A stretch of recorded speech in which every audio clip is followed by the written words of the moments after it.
நண்பர்களே, இன்று நாம் பார்க்கப் போகும் விஷயம் உங்கள் வெற்றியை தடுத்து கொண்டிருக்கும் ஒரு மிகப்பெரிய திருடனை பற்றியது. அந்த திருடனின் பெயர் நாளை.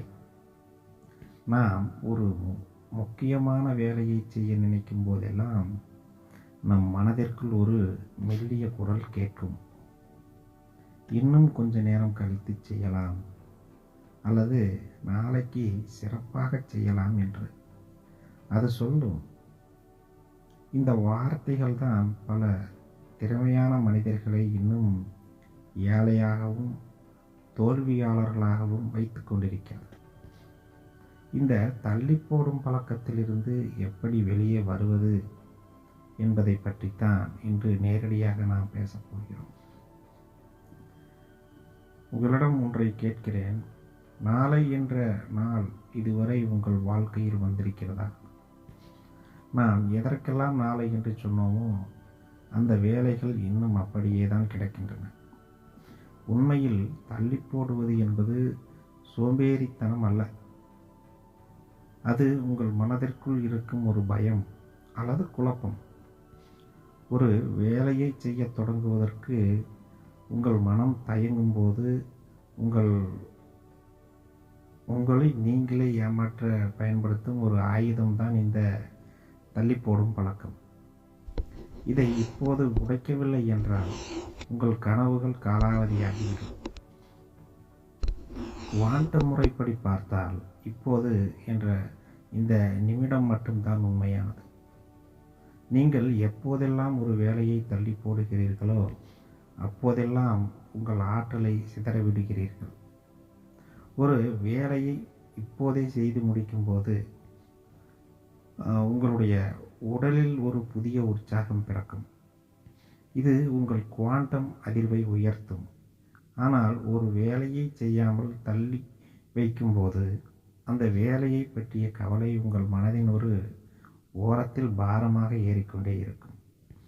அந்த பாரம் உங்களை மெல்ல மெல்ல சோர்வடைய செய்யும். நடைமுறை வாழ்க்கையில் இதை பாருங்கள். காலையில் அலாரம் அடிக்கும்போது இன்னும் 5 நிமிடம் என்று சொல்லி தூங்குபவர்களால் அந்த நாள் முழுவதுமே சுறுசுறுப்பாக இருக்க முடியாது. ஏனென்றால் அன்றைய நாளின் முதல் வெற்றியையே அவர்கள் தள்ளி போடுகிறார்கள்.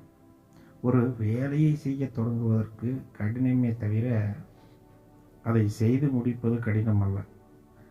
அந்த தொடக்கத்தை எப்படி செய்வது என்று தெரிந்து கொண்டால் நீங்கள் யாரையும் விட நீங்கள் முன்னேறி விடலாம். இந்த தள்ளி போடும் பழக்கத்திலிருந்து தப்பிக்க உங்களுக்கு தேவைப்படுவது அமைதி மற்றும் தெளிவான மௌனம். உங்கள் மனம் அப்புறம் செய்யலாம் என்று சொல்லும்போது ஒரு நிமிடம் அமைதியாக அமர்ந்து உங்களை கவனியுங்கள். ஏன் உங்கள் மனம் அப்படி சொல்கிறது?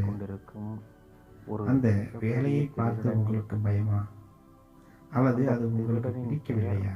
நாளை அந்த அமைதியில் உங்களுக்குள் உண்மை தெரியும். முக்கியமான வேலையை செய்ய கேட்க வேண்டும்.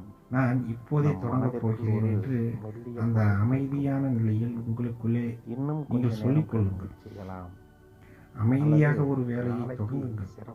மற்றவர்களிடம் அந்த விஷயத்தை சொல்லிக் கொண்டு இருக்காதீர்கள். நீங்கள் அமைதியாக செய்யும் ஒவ்வொரு சிறு வேலையும் உங்களுக்கு மிகப்பெரிய தன்னம்பிக்கையாகவும் தள்ளி போடுதல் என்பது இருண்டு அறை போன்றது. அதில் நீங்கள் ஒரு சின்ன மெழுகுவர்த்தியை ஏற்றி வைத்தாலே போதும். இந்த இருள் மறைந்துவிடும். அந்த மெழுகுவர்த்தி தான் உங்கள் முதல் முயற்சி. தள்ளி போடுவதை நிறுத்த 3 எளிய வழிகள் இருக்கின்றன. முதலாவதாக 2 நிமிட விதி. ஒரு வேலையை செய்ய 2 நிமிடம் போதும் என்றால் அதை யோசிக்காமல் இப்போதே நீங்கள் செய்யுங்கள். உண்மையில் இரண்டாவதாக பெரிய வேலைகளை சிறிய துண்டுகளாக பிரியுங்கள். அது உங்கள் மனதிற்குள் இருக்கும். மூன்றாவது அல்லது கவனத்தை சிதறடிக்கும் ஒரு வேலையை அந்த விஷயங்களை தவிர்க்கவும். உதாரணமாக மொபைல் மற்றும் சமூக வலைதளங்களை தற்காலிகமாக நீங்கள் தள்ளி வையுங்கள். தேவைப்பட்டால் பயன்படுத்திக் கொள்ளலாம். இந்த அமைதியில் வேலையில் அமைதியான வேலையில் நீங்கள் மூழ்கிவிட வேண்டும்.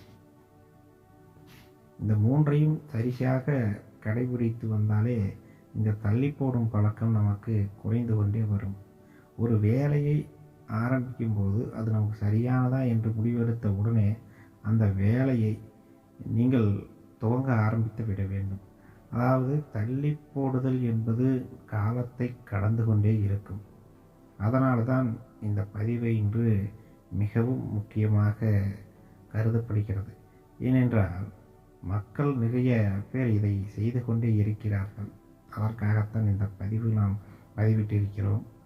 நண்பர்களே, நாளை என்பது ஒரு மாயை. இன்று என்பது தான் வாய்ப்பு. உங்கள் லட்சியம் உங்களுக்காக காத்திருக்கப் போவது இல்லை. காலம் ஓடிக்கொண்டே இருக்கிறது. தள்ளி போடுவதை நிறுத்துங்கள். வெற்றியை நீங்கள் துரத்துங்கள். விழிப்புணர்வுடன் இருங்கள். நாம் அடுத்த பதிவில் உங்களுடைய தன்னம்பிக்கையை எப்படி மலையளவு உயர்த்துவது என்பதை பற்றி பார்ப்போம். அதுவரை உங்கள் நேரத்தை சரியாக பயன்படுத்துங்கள்.